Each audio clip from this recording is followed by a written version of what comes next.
أعوذ بالله من الشيطان الرجيم.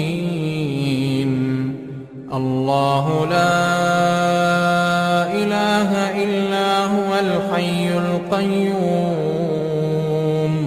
لا تأخذه سنة ولا نوم له ما في السماوات وما في الأرض من ذا الذي يشفع عنده إلا بإذنه يعلم ما بين أيديهم وما خلفهم ولا يحيطون بشيء من علمه إلا بما شاء وسع كرسيه السماوات والأرض ولا يئوده حفظهما وهو العلي العظيم.